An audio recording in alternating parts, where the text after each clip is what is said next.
Hi everyone, welcome back to Sigma Academy.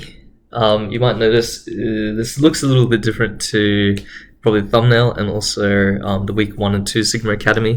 What I realized is that having like the black background to make it look like Khan Academy. One, it was actually extra effort. It's not an easy change to do with my notes because it just makes all the black text invisible. And then I have to change to white text, and it's actually it's a huge pain in the ass. The second reason is it actually looks worse on the video, I realized. So I'm just going to keep to my normal template, which is this beige background thing, not the black background.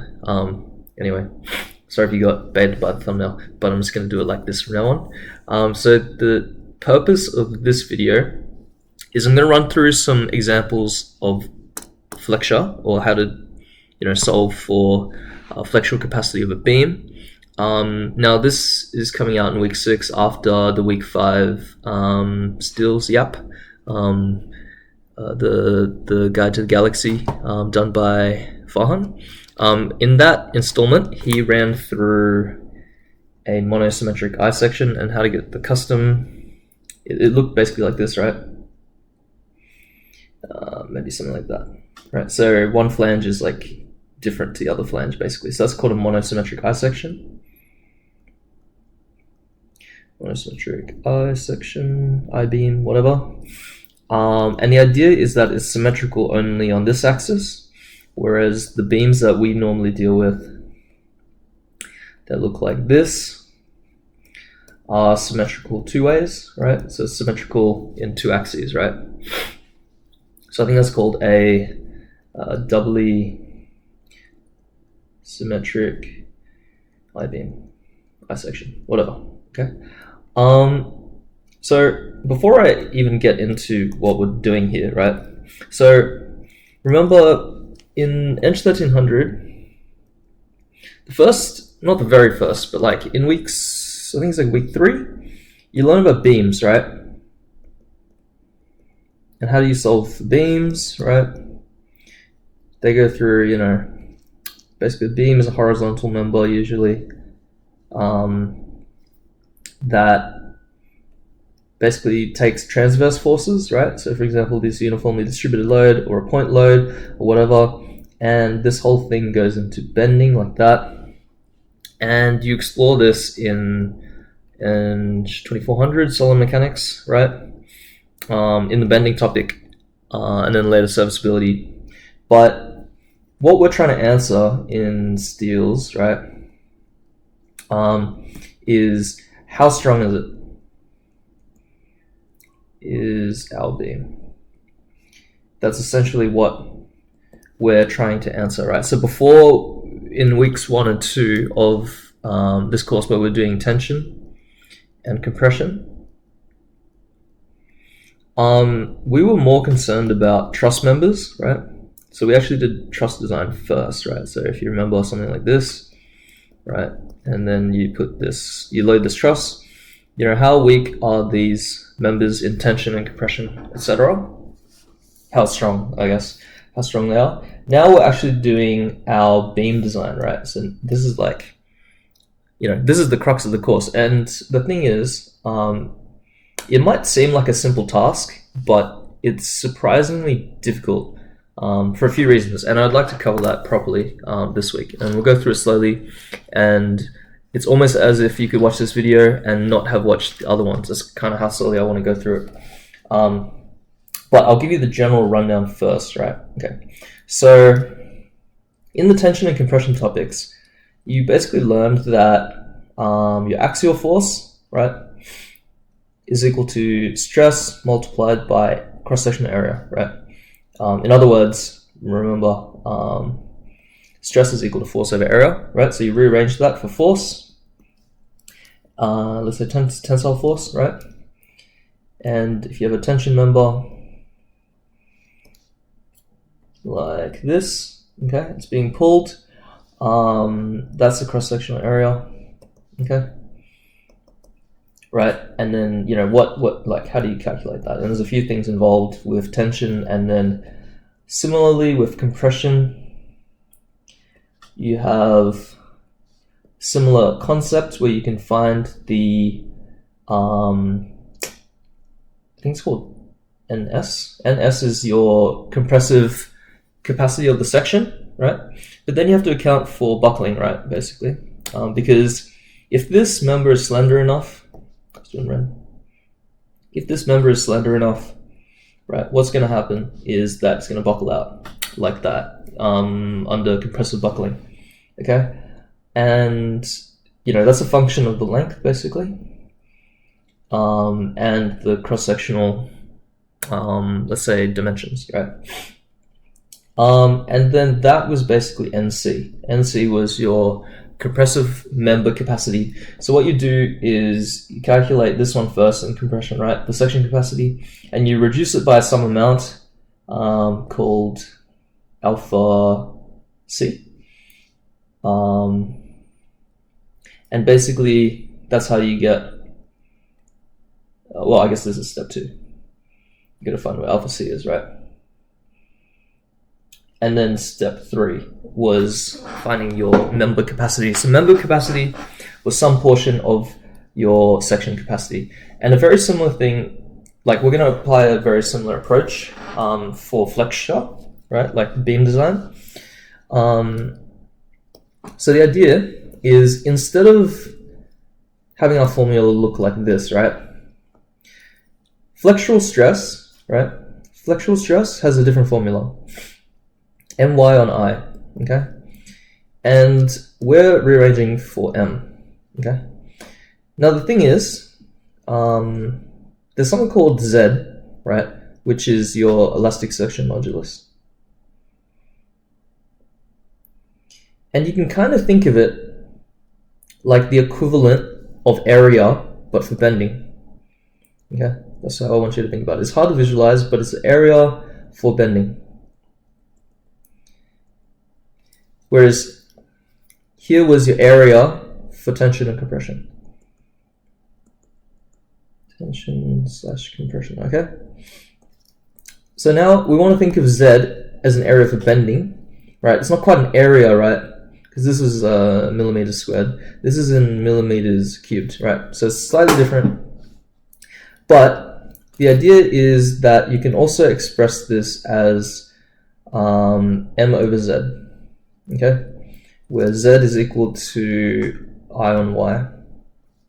Okay, so if you sub in Z in place of I on Y, you basically put Z on the bottom of the fraction. Okay, and so when you rearrange this to solve for M, right, you find that now we're doing stress multiplied by Z. You know, stress is Fy, similar to how this stress was Fy. The idea is Fy is your strength, which is the maximum stress that your section can take, and Z is our bending area, which I briefly mentioned before. And this is how you find Ms, right? So Ms is equivalent to Ns, right? So it's just section. It's just your section capacity. So this is step 1. Okay, and here's where this deviates a little bit. Oh, not too much, but it's where it deviates a little bit from. Actually, no, it doesn't really deviate, because the idea is that in order to find this thing, right, you best have 2 scenarios. One, it's a standard section. So this is very similar to compression. Standard section. Okay, so for example, that's all your universal beams, your PFCs, equal angles, etc. Anything you can find on one steel, even the cold rolled sections, like the hollow sections and stuff like that. You know, your standard, like that's your square hollow section, rectangular hollow section, circular hollow section. That's in a different one steel catalog. But so you can have a standard section, and in this case, ZE. Let's call it ZEX. It's actually very easy to find. You can just find it alongside all the other basically values, like you can on one steel, right? So this is just a matter of going on one steel. But for a custom section, it becomes a lot more difficult.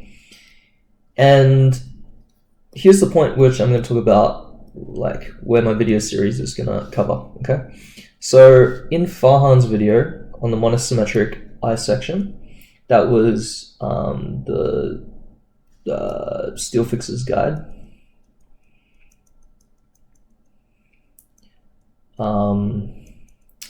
Week 5. Okay, so in that one, he covers how to do it for a monosymmetric eye section. That's one version of it. Another version of it is a doubly symmetric eye section, which I actually don't have an example for, because instead I'm going to cover a square hollow section in my next video. So the next video is going to be another Sigma Academy video.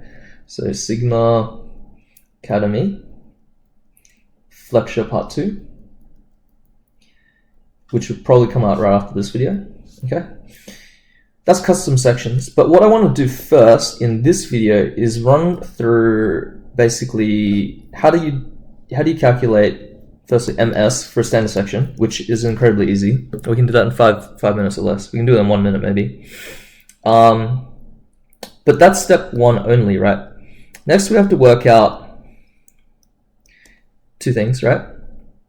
We have to work out alpha M. We have to work out alpha S, okay? So instead of before only having 1 constant to essentially work out, we have 2, okay? Here, this is an amplification factor, alpha M, and this is a reduction factor. And the idea is that this was also a reduction factor, the one we had for compression. So reduction factor means, just imagine you're doing your taxes, for example. I know I'm doing a huge pivot, right? So you go to work, you work in Macca's or something, and you earn a certain amount of money, right? Say $20,000 a year. Portion of it gets taxed, and your net income is like, I don't know, 1,900, for example, right? A year. This is completely made up numbers. This is inaccurate as fuck. But the idea is your gross income is the equivalent of your section capacity, and then some portion of it's taken away due to taxes, right? That's the idea of and NC is like your member capacity, or is your net capacity, basically, right? That's what a reduction factor does. So that'd be like, taxes, basically reducing your overall capacity. An amplification factor is a little bit different, because that would be like getting a bonus, right? Like at work. So you do a really good job at Macca's, right? And then your salary goes up some amount, etc. Okay, so that's what an amplification factor is. This is greater than or equal to 1. That's not necessarily true, actually. I think it's not an amplification factor. I think it's called a mod factor. Okay. So an amplification factor would imply that it only ever increases, so greater than or equal to 1. But I believe this one can go from some number less than 1, let's just say 0.5 off the top of my head, up to 2.25. Okay? So it can be reduction or increasing. So it's called a modification factor. Okay? Anyway, so that's step 2. And when you calculate those, you can do step 3, which is basically finding MB. Okay, and MB, yes, that's the correct value, is essentially your member capacity, but in bending. Okay, this is your member capacity in bending. And so we go through these steps and we arrive in the conclusion. Okay, so I'll go through it in a bit more detail. It'll make more sense of the numbers when you see them. And I'll try my best to explain the little nuances involved, okay? But that's the general approach that we're going to do. And first I'm going to explain what's going on in the question, and we're going to talk about the critical flange as well, because that'll be important. I specifically chose this question, by the way. I'll just go out of Discord for a second. Basically, we have a bunch of Flexural questions from Moodle. If it's not actually on Moodle anymore, you can look at my folder, and you can find all these Flexural questions. Some of them have shear involved, because shear is actually an integral part of bending as well. We'll talk about it more in week 7. But I chose this one, design of flexural members number 2, specifically because it teaches you a lot about how restraints work and how the critical flange works, okay? So there's quite a few things going on. And it's going to look pretty scary because this is the first time we've seen steel detailing, basically, right? But I'll guide you through it, and it's not actually that bad. Okay, so basically, the question wants us to design the maximum load for P star, so it's already factored, considering bending moment only, for the beam shown in this picture. And we're told exactly what beam is being used. Okay, it's a 410 UB 53.7, and we're told exactly what steel grade. So immediately we know that we're not dealing with a custom section. We're dealing with a standard section, right? And again, in Farhan's video and in my upcoming video, I'll be talking more about how to do custom sections, but the good news is, it's a standard section, it won't be that bad, okay? Because we can just go to one steel and find all the numbers that we need, okay? It says the loads are applied on our top flange. I'll explain what that means later. And there's no lateral rotational restraints and supports. Again, I'll explain that later. Ignore the self-weight of the beam, okay? So basically, and there's a bunch of details going on, okay? And if this is the first time you're seeing an elevation view of a beam, you might be like, what the fuck's going on? Which is fair, okay? So first thing you gotta know is that what I'm highlighting in yellow is your beam, like that we actually care about, right? And all the things that are in red, okay? So this is in red or blue, right? They're just denoting the different details. They're going to give us insight on how our beam, right, which is the one in yellow, is restrained, okay? So basically, if I color code this a bit better, right, the beam that we're looking at in yellow, in these details, we're looking at the cross section of them now, okay? And then the details coming off of it, right? So for example, detail 1, which is in blue, I'll highlight here, okay? It's just telling you how this thing is attached to the support, right? And it's fixed support. And similarly for detail 2 and 3, which are mirrors of each other, but one's connected to the top flange and one's connected to the bottom flange, right? They're basically attached with gusset plates, okay? Okay, so what does this mean? And like, it feels like it should be scarier than it is. The idea is that we have there's 4 types, I guess, of restraints, okay? We have unrestrained, so these are the types of lateral restraint, okay? We have unrestrained, okay? We have partially restrained, fully restrained, and only laterally restrained. Actually, maybe I'll do that in order of least to most restrained, okay? So that's increasing order of restraint, okay? So that's lateral only, okay? Partial and full, okay? So what do these mean? The idea is that partial and full restraints are fully restraining or partially restraining lateral torsional buckling, okay? Lateral torsional buckling. Okay, so what is lateral torsional buckling? You might be keenly asking. So if we have a beam, okay, that looks as such, and I'm going to draw it with the flanges like that, side on, okay? And we're looking, let's say, at the middle, okay? So that's section markers, okay? And if we're looking like that, our beam looks like that, okay? So that's our section.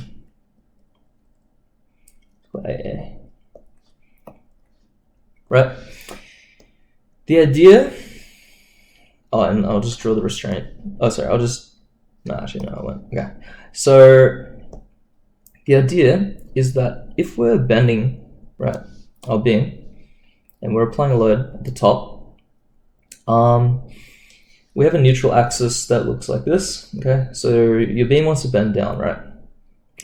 Let's do this beam, one sec, this beam like this, and I'm going to overlay it. Okay, so as we're applying a load, what happens is our beam wants to sag down, right, which makes sense. But what happens with I-beams, right? Because I-beams are very bad at resisting torsion, okay, and they're also a lot weaker in their minor axis than their major axis. So, okay, this is XX bending, right? And then this, so sideways, is YY bending, okay? So for an I-beam, its moment of inertia in the X direction is roughly 10 times that of the Y direction, okay? And this is different for different sections. So for example, square hollow section, okay, if you bend it this way versus this way, sorry, XX versus YY, there's no preferred axis basically, right? You have no, like, every direction bends the same amount, so it has the same bending resistance, right, which is your moment of inertia, okay? So, like, basically, when we have a scenario where you have something like an I-beam, and you have significantly weaker minor axis bending resistance than your major axis, you experience an interesting phenomenon, okay, when you start to load it. So what happens is that more context. Bending stresses look like this, right, for flexure, because what happens is as your beam is sagging like this, right, if I was to measure the middle of the beam, right, the top has actually shrunk and the bottom is actually elongated, okay? So this is how much the bottom is stretched and this is how much the top has squashed. So we say that the top is in compression and the bottom is in tension, okay? So that's what this stress, oh sorry, I guess it would be more like strain. That's what the strain is trying to tell you, okay? Top's in compression, bottom's in tension, okay? So we know from compression, like the compression topic, that as you basically compress something, right, it wants to buckle, okay? And it wants to buckle, in this case, in the minor axis. So it wants to come out like this, okay? In the compression flange. But the tension flange, if you imagine a rope, right, and you're pulling a rope, it wants to straighten out. So what happens, right, is that your compression flange, your compression flange wants to basically buckle out in the minor axis this way, but your tension flange wants to straighten out like a rope, okay? So what happens as a result is this rotation called torsion and lateral buckling, right? Lateral just means sideways, right? Which results in lateral torsional buckling, okay? Lateral, and I'm gonna use this word a lot. Lateral torsional buckling, sometimes it's called LTB. Super important concept for like structural engineers to understand, and it's a critical part of steel design because we use I-beams everywhere, right? And this is the critical weakness of an I-beam in bending. It needs to essentially be able to resist lateral torsional buckling. Okay, so how do we do that?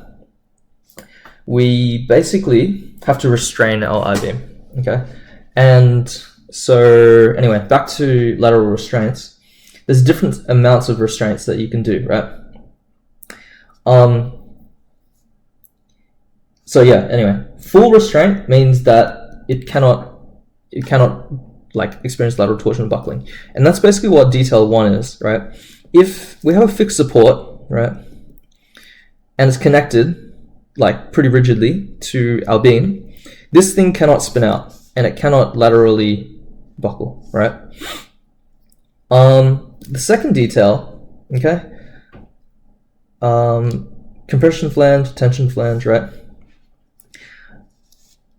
It also basically gets stopped from, well, actually, okay, what they say is that it doesn't really stop torsion, but it does stop your lateral buckling, right, at the top flange. And that's what we consider as just laterally restrained, right? So we say detail 2 is laterally restrained, whereas detail 1 is fully restrained, okay? The thing is about detail 3, although you might think that basically for a cantilever beam, right? The cantilever beam, and we load it, okay? So we measure the middle, and we measure the top and the bottom. You can actually see the top is in compression, and now the bottom is, sorry, did I do that the wrong way around? Sorry, I did do that the wrong way around, my bad. Sorry, the top is in tension, okay, because it's elongated, and the bottom is in compression, okay? And so you'd think that, you know, detail 3 being on the cantilever side, we have compression at the bottom, tension at the top, right? This makes sense because we're basically bracing the compression flange, and so this should also count as a lateral restraint, right? Well, I'm about to show you a video. I'm going to play the clip, and it's from my week 4 yap, which is basically showing you that a cantilever beam actually buckles in tension. So the bottom's actually in compression, so it's flipped as opposed to a simply supported beam. So what do you think happens if I apply a downwards load on a cantilever? Okay. The bottom part. You reckon the bottom will come out, right? Because that's intuitive, because it's the compression flange. But what happens is the top fucking comes out. Do you know what I mean? Isn't that a bit weird? The top comes out because for a cantilever portion of a beam, it buckles in tension, which is really strange. I don't know why it does this, but this is like a well-known phenomenon in like solid mechanics. Okay, and this is like super important because it means you actually want to not restrain the compression flange for a cantilever. You want to restrain the top flange, right? In other words, we call that the critical flange, right? So if we had restraints at the top, okay, then these would count as lateral restraints, but they don't because we don't have any restraints at the top, okay? So the idea is that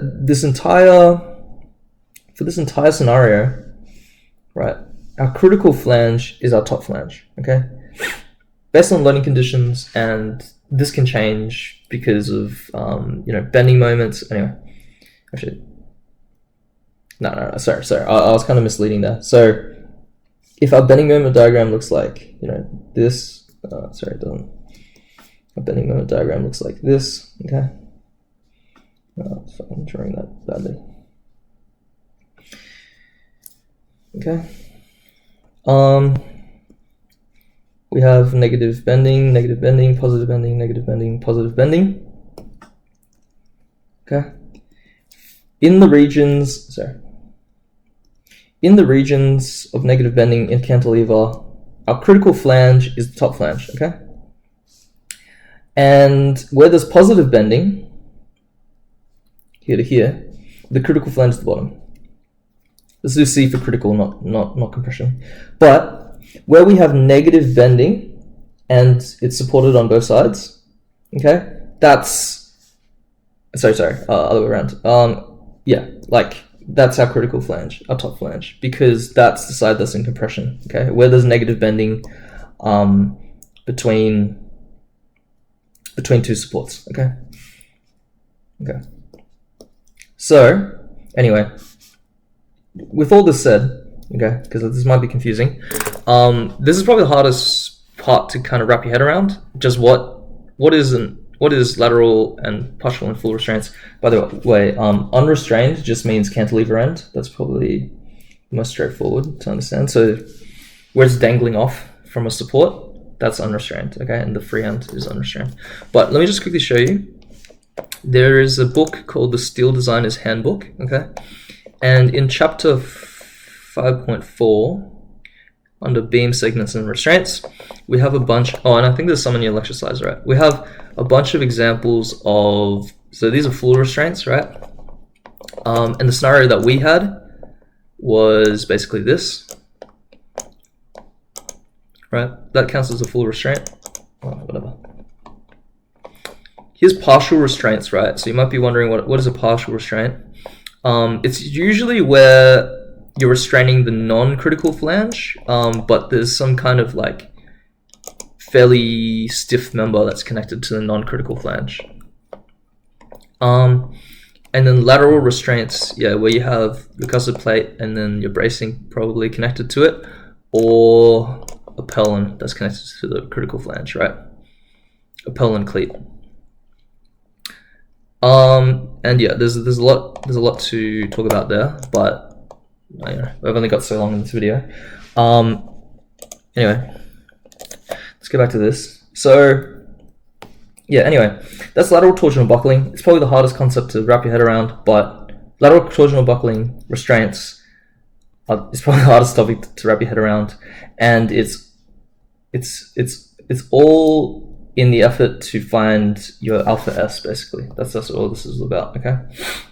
Alpha S being the slenderness reduction factor in bending. But let's just forget all that for a second. All right, let's go step by step. So what we're going to do is we're going to find the bending moment diagram for our loading apparatus. So I've just simplified everything, you know, cleaned up. This is just no details. This is just the free body diagram, okay? And we know that these point loads are going to increase at the same rate, basically, except this one's half that rate.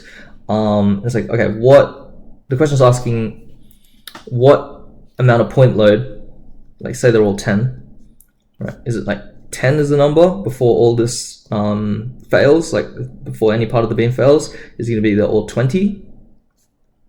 So 20 over 2, etc. It's like, what is that point load going to be before this beam fails? That's what our question is. So we have to work it out algebraically, essentially, right?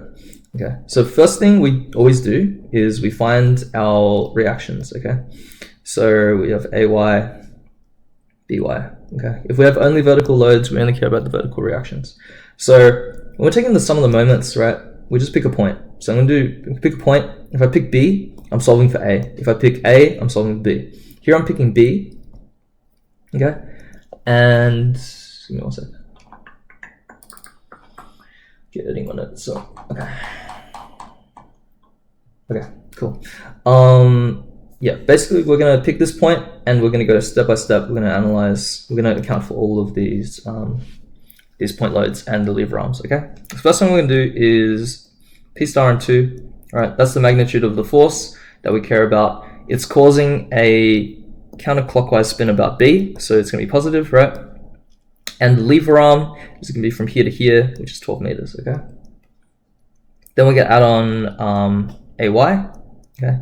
So AY is a magnitude, the lever arm is 8. I'm going to add on this P star, which is going to be 6 meters, okay?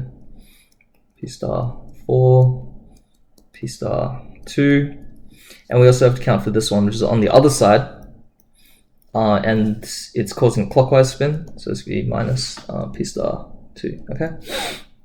So once we rearrange for AY, we get the whole thing is, sorry, the reaction is 2 P star, okay? So basically, this here is 2 P star. That's how much upwards force is counteracting all these downwards forces, okay? So in order to work out BY, we have to basically replace this, okay? And what I've done is I've summed all the downwards forces, right? 1, 2, 3, 4 and a half, okay? So 4.5 P squared, oh, sorry, not P squared, P star is the amount of downwards force, okay? And so BY is 2.5 P star, okay? So now we have both the reactions, okay? So this one is taking more. It's taking 2.5, okay? Cool. So now what we have to do a shear force diagram. And for a shear force diagram, we go left to right usually. We go down by half AP, okay? So from there over to the reaction, we're at negative 0.5 P star, okay? Once we get to the reaction, we jump up by 2, right? Bringing us to 1.5 P star. We go down by 1 P star, 0.5 P star. Go down by another, negative 0.5 P star. Go down by another. Okay, so now we're at negative 1.5 p star. So we're just going left to right. By is 2.5, right? So negative 1.5 plus, what's going on? No, whatever. Plus 2.5 gives us just p star, okay? So that's what our shear force looks like. Now bending, we're gonna use this trend line, except we're gonna take bending negative going up, positive going down, right? So if it's negative, we're gonna make the slope go up. So we go this point here on our calculator, we do negative 0.5, and then this distance here was 4 meters, right? Gives us negative 2 p star, okay? And then negative 2 plus 1.5 times 2, okay, gives us, not really drawing this to scale, that's just p star. And then, you know, here's another 2 meters. And yeah, add on another 0.5 over 2 meters, gives us 2 p star. Not really drawing this to scale. Yeah, etc. Kind of get the idea. This goes back down to negative 2 p star. And then p over 2 meters. So these are all 2 meters, right? Goes back to 0. Okay, so that's a negative bending. That's a positive bending. That's a bending moment diagram. And m star, right, we'll take as the biggest value that we can see, biggest magnitude, which is negative 2. Oh, sorry, just 2p. Okay. So m star is 2p star. So that's bending moment diagram. Okay, next is material properties, right? And the relevant ones that we're going to want to snag basically from one steel, if we have a standard beam. So if I go over to one steel, I go to universal beams, right? We were dealing with a 410 53.7. Okay, so we're going to read across this row. The ones we want are basically we want IX.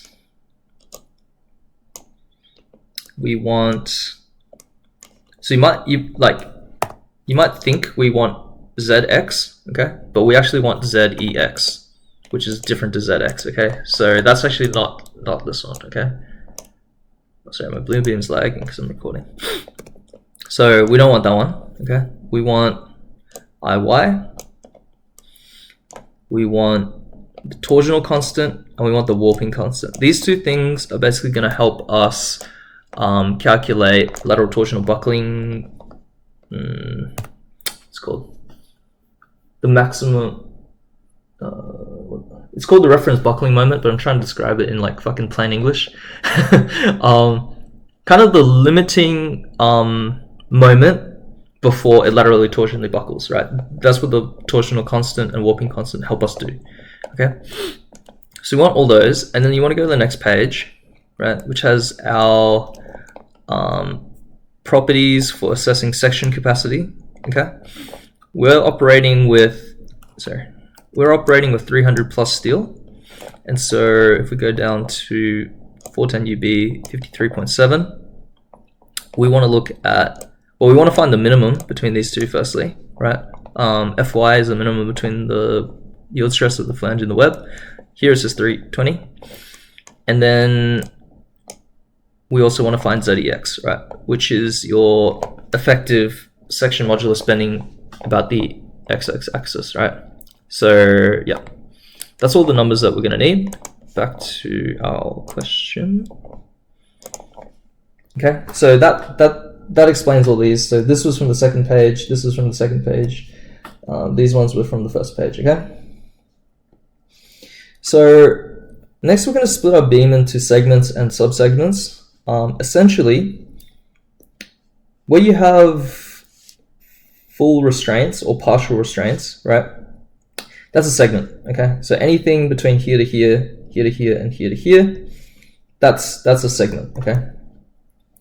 So a subsegment is basically broken up further by lateral restraints. So we only have lateral restraints here, here, here, and here, okay? So, like, effectively, how do I say this? Okay, think of it like this, right? Segments are for helping us to calculate alpha m. Subsegments are for helping us calculate alpha s, okay? And we want to basically calculate 3 values for alpha m, right? And this one. But we want to calculate alpha s here. But alpha s is broken up by lateral restraints, okay? So because there's 3 equally spaced lateral restraints, alpha s is going to be the same for here, here, here, and here. Okay, and we also want to find alpha s here, okay? So, and then we want to marry up these alpha m and alpha s values, okay? That's the approach that we're going to do. You can think of alpha s as similar to, not alpha s, sorry. Alpha s is based on LE, which is our effective length. And if you remember the buckling, compressive buckling topic, right? If we had a restraint in the middle of this column, let's say, it basically broke up how our column was able to buckle. So instead of a single C shape, it was like an S shape. A similar idea is happening for lateral restraints, right? Because your effective length is basically like this instead now.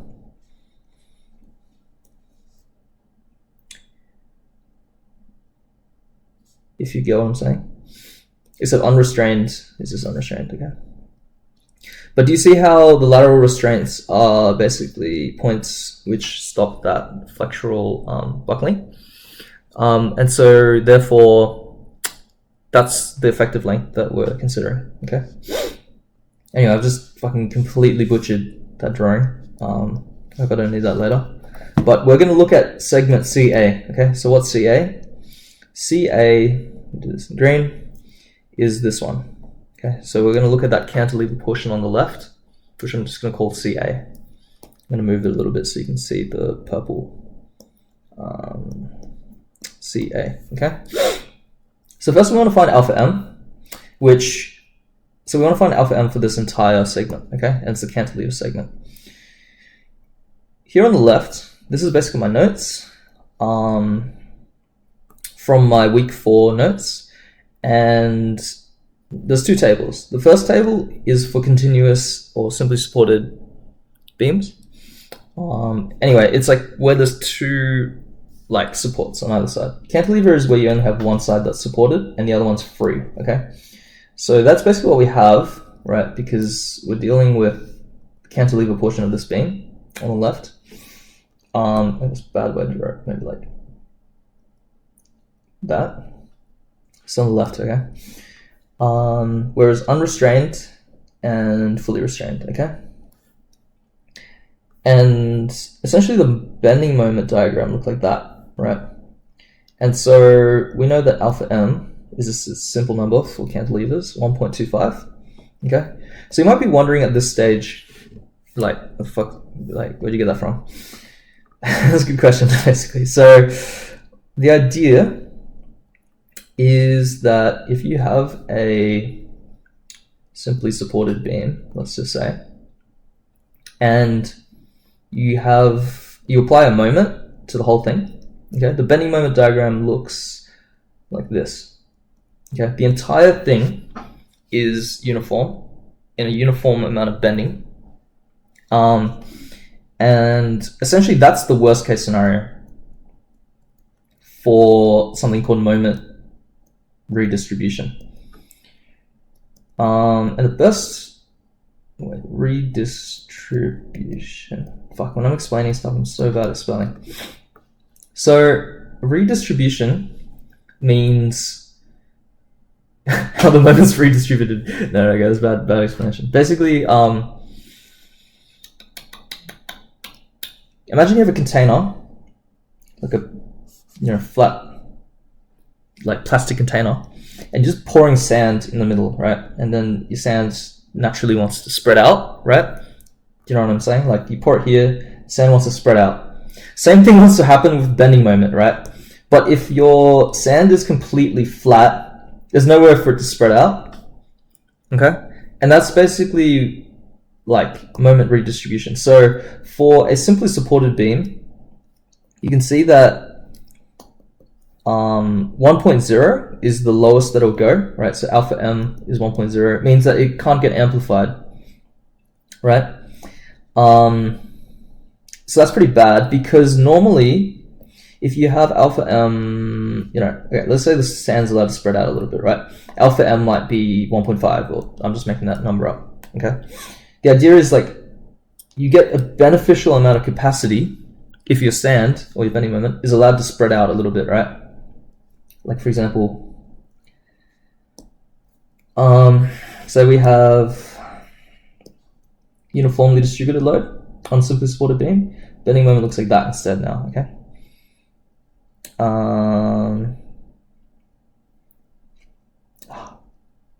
Give me 1 sec.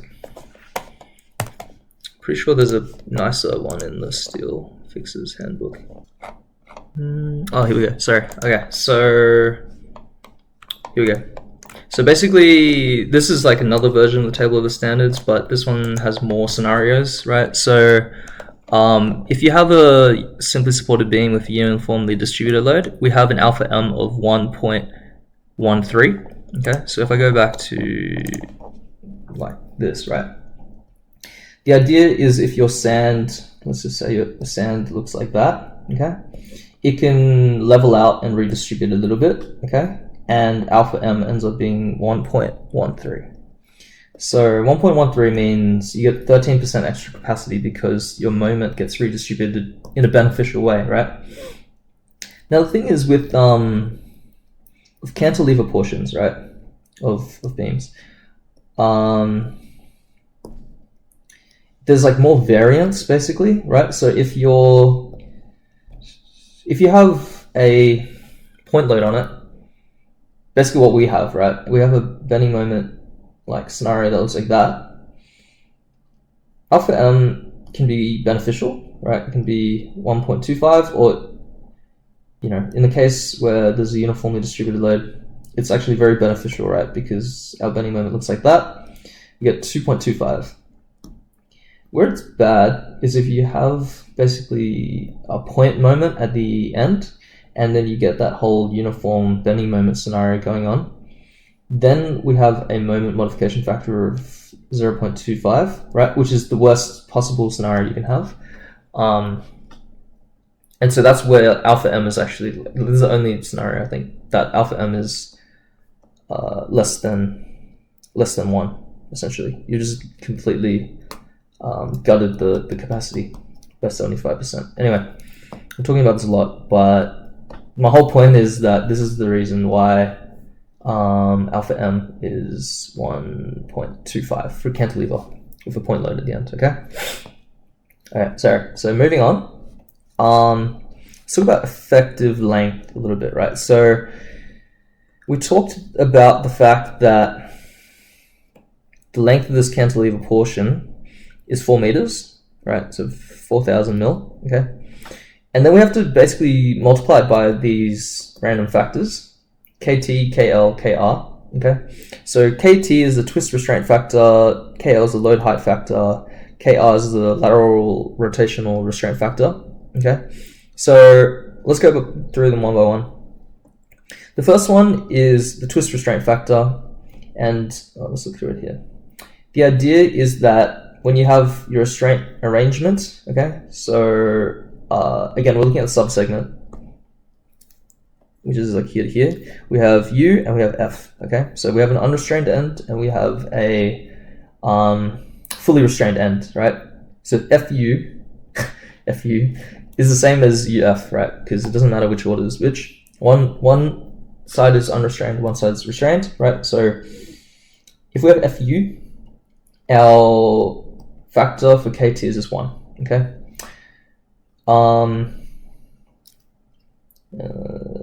Will I talk about these? I think I'll talk about these next installment. of Sigma Academy. So don't worry about those too much. Don't worry about all this stuff too much.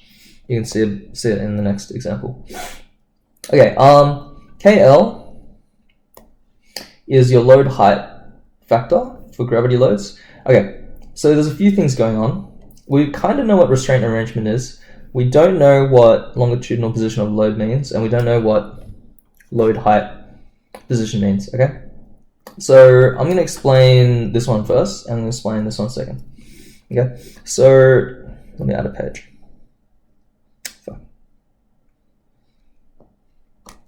Okay, so longitudinal position of load. So imagine you have a beam that looks like this, okay?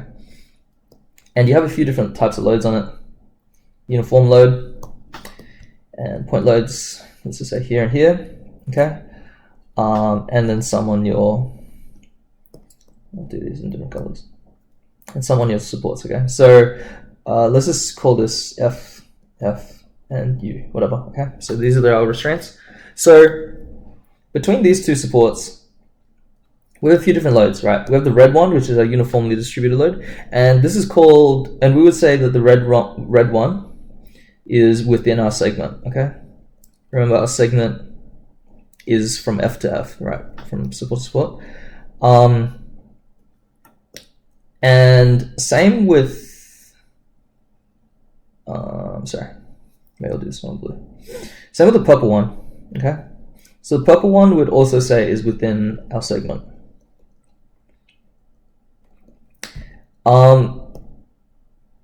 But the blue ones, right? The blue ones are on the edge of our segment, right here and here, and even for our cantilever portion, these are on the end of segment, right? Right, and that's the difference, right? Where is our load applied on our beam, right? Is it within the segment, like the uniform distributed load, or the point load in the middle, or is it at the end of the segment, okay? At segment end. Okay, next thing is load height position. And then this is to do with more like a physical application of the load, which you probably never had to think about yet in engineering.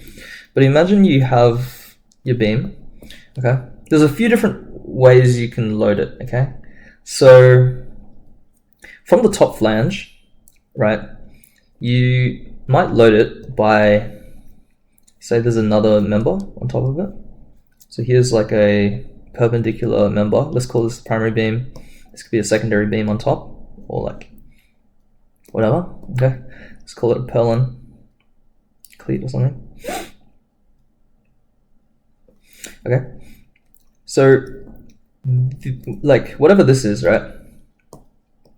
This secondary beam, this purlin, is loading onto the top flange of our primary beam, okay? And so that's called top flange loading. And this is worse than shear center loading because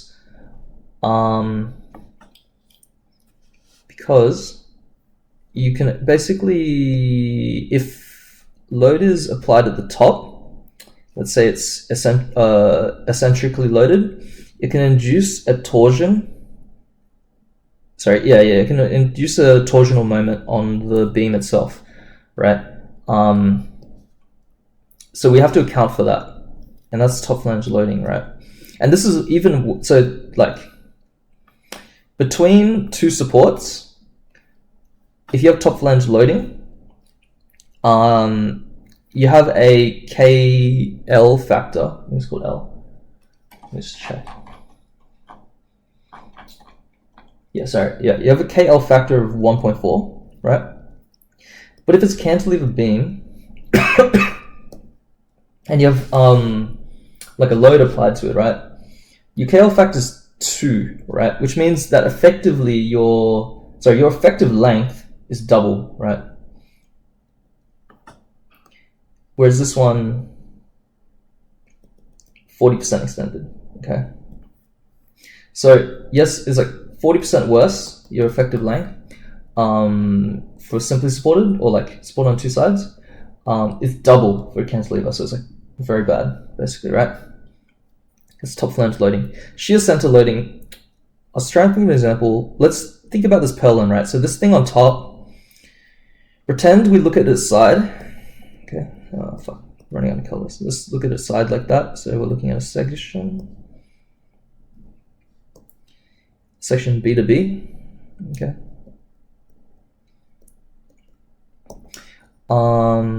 It looks like this. Okay. So it's like a Z purlin sign, right? If you want to hang something from it, let's say some lights, right, off this purlin, you want to hang it from the middle. So there's like some kind of force being applied at the middle. And this is shear center loading. It's not exactly the right definition. If you're interested in what shear center exactly means, I'm going to be talking about it in week 8 of my solid mechanics class. So if you want to watch the recording, I'm going to explain what shear center is, but that's basically all you need to know for now. That's shear center loading. It's loaded in the middle, basically, instead of at the top flange. Okay. Shear center won't cause torsion or any kind of rotation, right? When it loads a beam. Okay. Anyway, fuck, I've been talking for ages. Okay, top flange. In our question, we were told it's top flange, but it actually doesn't matter because if you... No, it doesn't matter. Okay, yeah. Basically, we're loading at the... Wait. No, it doesn't matter because we have a cantilever, right? This segment is... Oh, fuck. Okay. I'm getting ahead of myself. Okay, basically, KT is 1, right? We've established KT is 1. KL, what are we dealing with? We're dealing with a beam. Fuck, is there one that I haven't butchered? I'm gonna erase all this shit, okay? We're dealing with this segment here, right? We have a load at the end of the segment, and it's top flange loaded, and it tells us that in the question, right? Loads are applied at the top flange, okay? So loads are at segment end, and we're at FU, and loads are applied to top flange. Anyway, KL is equal to 2. Okay. KR, which is our lateral rotation restraint factor. Basically, it doesn't matter for a cantilever, right? So for FU, KR is always 1. But later in the question, we're going to do F to F, and I'll explain it now. In our question, it just tells us, like, explicitly that there's no lateral rotational restraints at the supports, okay? And so we follow this row, which says none, and it's 1. But in this course, and generally good design practice that I've run into, is you always take it as none because it's more conservative. So you might be asking, what is, like, ends with lateral rotational restraints, right? If you go to the Steel Fixers Handbook, right, you go to here, and go down, scroll down to this part, right? Lateral rotational restraints for beams, right? Yeah, like it could be like a column or something like that. Restraining it from lateral rotation. It doesn't really matter, but the idea is that if you say that there are 1 or 2 restraints on the ends, it's too non-conservative, right? So you're basically reducing the effective length by too much, in my opinion. Like, you're not going to get the conservative answer. So unless you have a really good reason to do this, I would pretty much never take KR as less than 1. Okay. All right.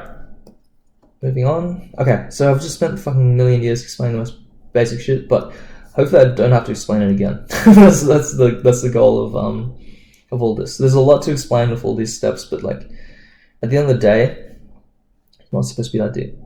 Okay, so we said that L was 4,000.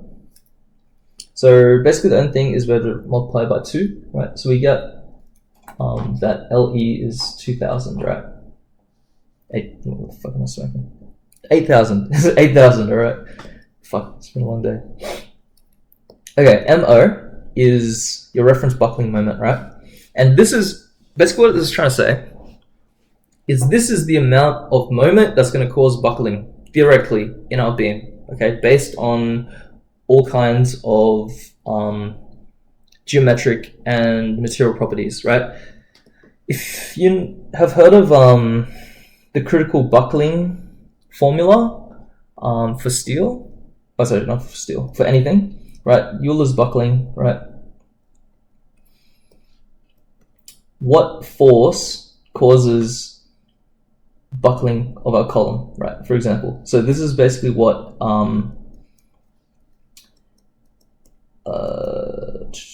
this is what like compression buckling is based on. It looks like this, right? This is the formula, and you can see that it looks very similar to our moment one, right? With a few differences, but it's essentially based on that. LE max, I guess. Yeah. Anyway, whatever. This one has to match that one. Okay. So this is based on Euler buckling mechanics, but we've kind of modified it for lateral torsional buckling, okay? Because flexural buckling is different to just like pure compression buckling. So we have a very similar first part, but then we have to basically normalize it with two additional components, right? So let's call this A, so this B, let's call this C, okay? So A is like pretty similar, but you'll notice that the weak axis is always the weak axis. So for an I-beam, we're always bending sideways, okay? That's the first thing. The second thing is G is your shear modulus, and J is your torsional constant, right? So this first component, B, right, second component, this is representing pure torsion, right? So like how much basically resistance does your section have in pure torsion? And the second component is C. First, second or third, whatever. The C component is representing warping torsion. And warping torsion is pretty hard to explain, and is not prominent for shapes that don't warp, such as hollow sections, but it's prominent to I-beams. So I-beams, when you twist them, they don't have very much torsional resistance, but what will happen is the flanges will actually stop further, how do I say this? The flanges will stop further torsion, okay? So your first component, right, A times B, is going to be lower than for a hollow section, but the second component will kick in and give it additional resistance, okay? Whereas there isn't warping when you're twisting a hollow section. So you don't have the second component, but the first component is stronger. I-wise will be higher for a hollow section. Anyway, so what I'm trying to say is it's square root of AB plus AC, right? The first one's the pure shear, and the second one's warping, okay? Did I say pure shear? I meant pure torsion. And then AC is pure warping, okay? And yeah, and then you have to normalize it with a square root, basically.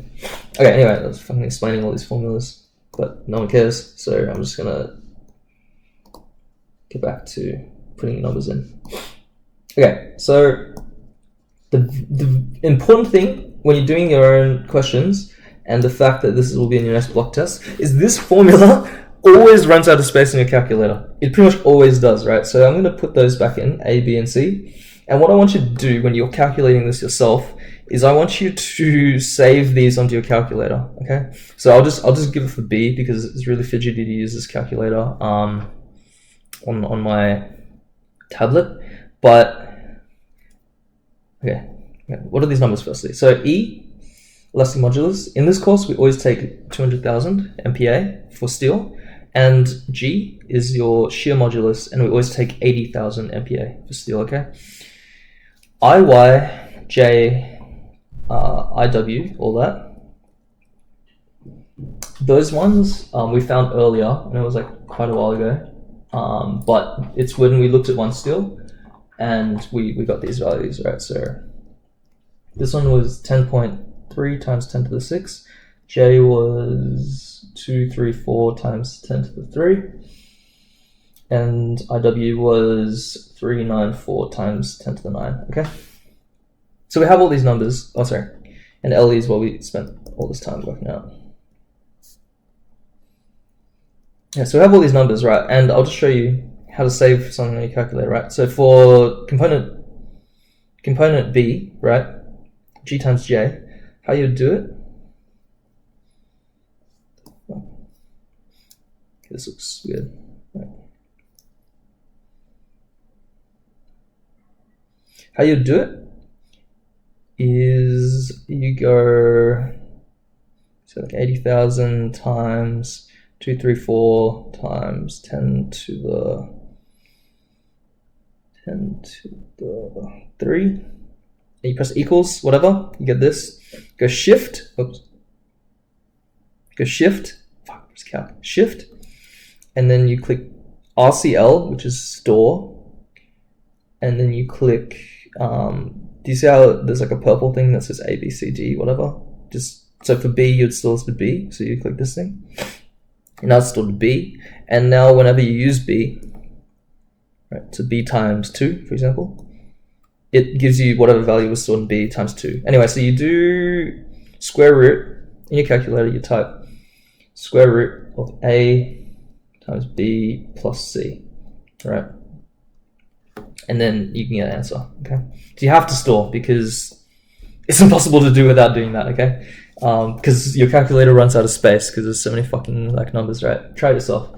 That gives you something in Newton millimeters, which to get to kilonewton meters, you have to basically divide by 10 to the 6, okay? And it gives us, one sec, gives us 99, okay? Okay, so we can calculate our section capacity at this point. This was a value that was given in one still, and so is this. And you do the same thing. You get something in Newton millimeters, and then you get it divided by 10 to the 6, and you get MS is 339.2 kilonewton meters, right? So now you have these two values in kilonewton meters, and we're going to divide one by the other. We're going to do MS divided by MO. Okay, so we can go 339.2 divided by 99.0, which gives us, and I'm just going to do this approximately because, well, you shouldn't do this approximately, you should do exactly, but I'm doing it approximately because I'm going off of like the workshop solutions, but they didn't do this exact step, so this number could actually be like 1 decimal off or something. What you should do, I recommend, is you also store this. So say you store this as D or something on your calculator. So anytime you see this ratio, you just replace it with D in this next formula, which is to calculate alpha S, right? And for alpha S, we get 0.248. Okay, so in the Steel Fixers Handbook, which is the PDF document, which I was showing off before, there's this figure, which helps to explain alpha S and its relationship with this ratio, MS over MO. So we have a really, really high MS over O. It's actually off the chart. It's over here. It's 3.43, okay? And it results in a alpha S value. Right, so we're going up. It results in an alpha S value so low, right? 0.248. We've lost basically 75% of our capacity, okay? So once we put this equation in, right, and the translation for this is your moment has to be, your bending moment has to be less than phi mb. Phi mb is phi times these values times ms, okay? So we know that phi is 0.9, we calculated alpha m as 1.25. We calculated alpha s as 0.248, and ms was 339.2. Okay. When we did our very first step to find the max bending moment, we found this was 2p star. Okay, so when we divide we divide both sides by 2, we find that p star wants to be less than 47.3. Okay, that's our first segment, so we haven't even done the next ones. All right, but now we have to analyze basically this next portion here, but I'll go a lot quicker basically because I've explained all the concepts. So remember, alpha m applies for this entire segment, but we have 4 subsegments inside this bigger segment, all right? And all the properties for your effective length here are actually going to be the same. I mean, not really. Oh, kind of. Okay. Basically, the difference is the ones that I am highlighting in yellow and green are going to be the same / different. All right. The reason is because the yellow ones have restraints F and L, but the green ones have restraints L and L. Okay. So these are a little bit different. But you basically take the worst case scenario between these two, and then they're effectively the same because they're all, remember, they're all spaced at 2 meters apart. Okay. So yeah, now we're going to do the entire segment AB because there's not much variation in the subsegments, right? But if there was variation, you would have to marry. Let's say the yellow one gives one value for alpha s and the green one gives another value for alpha s. You'd have to compare what's a more conservative combination of alpha m and alpha s, basically. Okay. So, this is wrong. Why is that here? Okay, alpha m. We have to find what alpha m is. And there's kind of 2 ways you can go about it, right? The first one's really scuffed. The first one is basically saying, I'm looking at this loading scenario, and it kind of looks like what's going on for mine. Like, remember, what's going on for mine looked a bit more like P star, P star, P star, okay?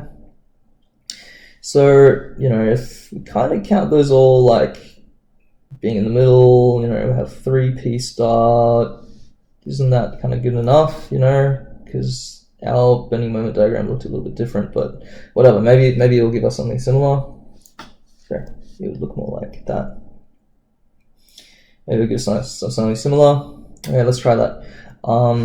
It's in the middle, right? We can put this formula right hand side on, and we know that this was the moment. Okay, and if we follow this train of thought, we're like, okay, F. We can pretend that there was 3 P star in the middle. The length of the entire thing was 8 meters, and we're solving for beta m, right? So, okay, how does this work? If we divide by the top of this fraction onto this side and multiply by 4, we'll find 8p star over 24p star. Those p's cancel out. We're left with this bracket. Okay, now we can kind of add this onto the other side and then subtract this. You know, so beta m over 2 is 1 minus 8 over 24. Beta m, you know, is, if we calculate all this, sorry, see that down here, 4 over 3. Oh my god, I need water. Give me a second.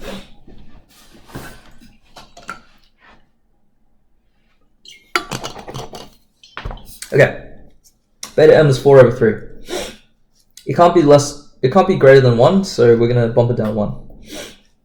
Okay, so in that case, yeah, it can't be greater than 1, so we're gonna bump it down to 1. So we go back to here, and then we're like, okay, then we're just chucking in this formula. If beta m is 1, we do 1.35 plus 1.36, giving us an alpha M of 1.71. But like, this is a really scuffed approach, and I wouldn't do it like this because it assumes you can distribute your load better than you can. Okay, so I wouldn't do it like that. The other way you can do it is using the other method, right? Which is, I think, more appropriate in this case, right? So essentially the idea is, we know what these values are, and so we can just plug them in. Okay, so remember our bending moment diagram looks more like this, right? Okay, so this was negative P star, sorry, negative 2P, and then up here was 2P, here was P and P. Okay, cool. So the maximum we're going to just take as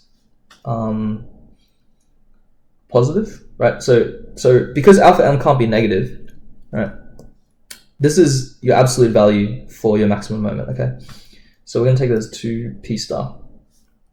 In this bottom of the fraction, we need these values squared. So whatever it is at the quarter, half mark, and 3/4 mark, okay? So we go P star squared plus 2P star squared plus P star squared, okay? So that gives us 1. 2 squared gives us 4, and 1 squared gives us 1. And the idea is that we can just remove P, because P, like, we're square rooting all of these anyway, so the P is going to cancel out, okay? So we just left with the constants in front of the P, okay? That gives us alpha M is 1.388, and I think this is the more correct way to do it, right? If you were given this in an exam. Okay. So anyway, hopefully this should speed up now. So let's look for, there's LL, FL. We know that, regardless, KT is going to be 1, right? We were talking about how there was like the green subsegments and the yellow subsegments and whatever. Doesn't matter.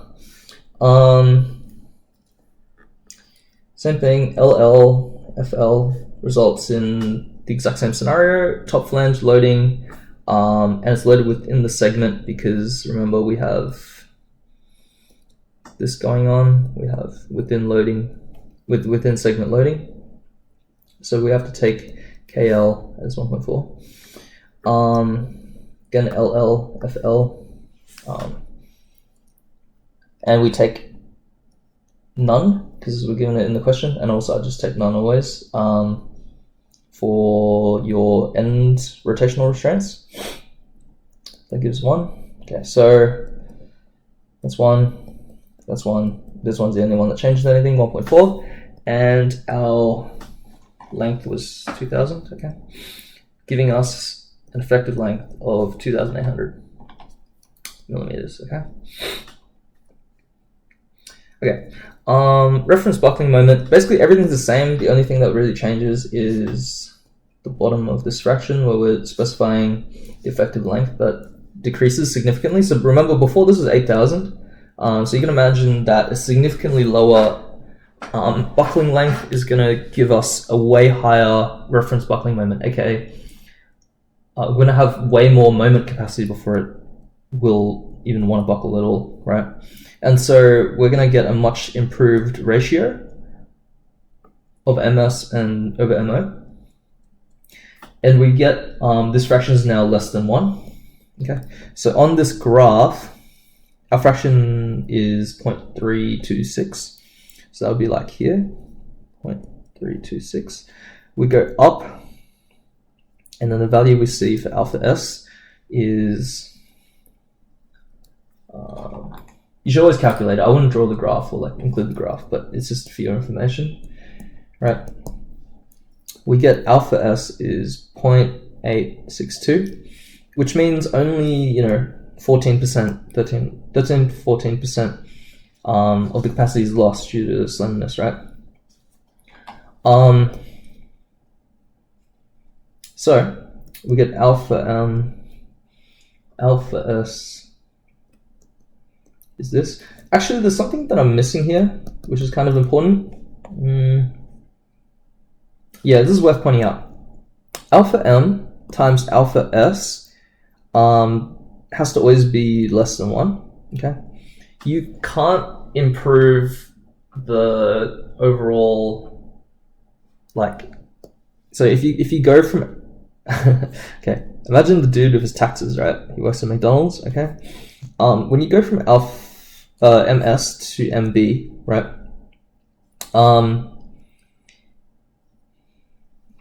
Yeah, when you go from MS to MB, you have to multiply by alpha M and alpha S.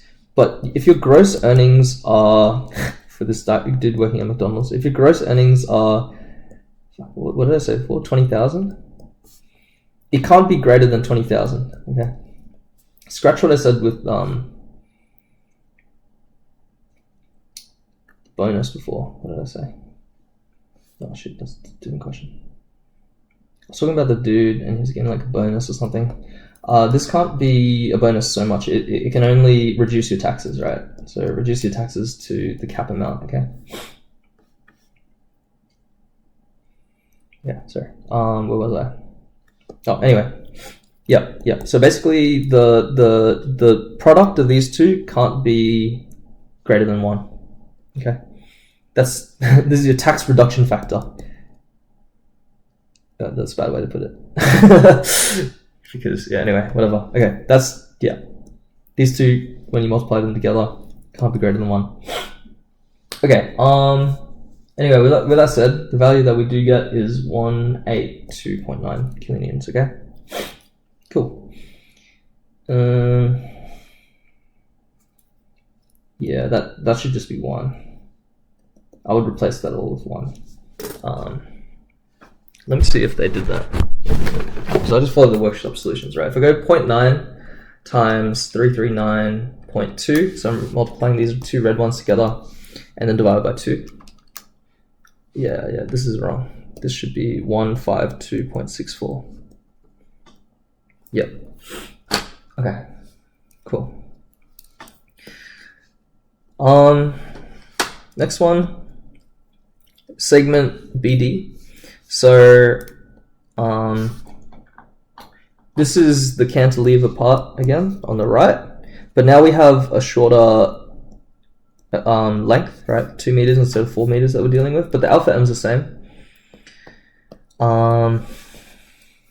Yeah, we have segment end loading, yeah, and top flange loading. And so this is 2,000 now. So it becomes 4,000 when you multiply by 2.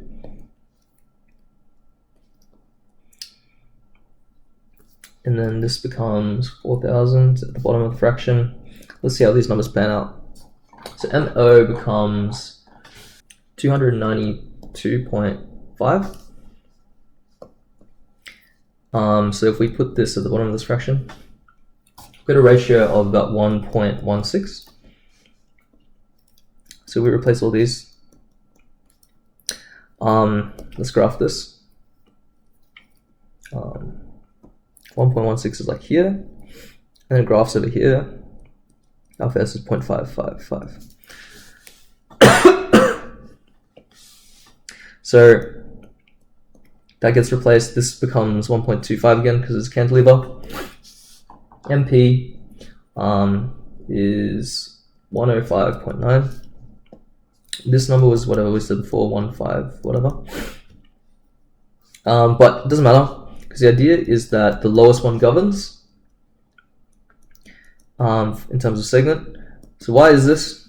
The analogy that I was thinking is like, imagine you have water, you have oil, veggie oil or something, and you have olive oil, okay? And these might have different boiling temperatures. Water's 100 degrees, veggie oils, I was looking up this before and he's like this one's like 220.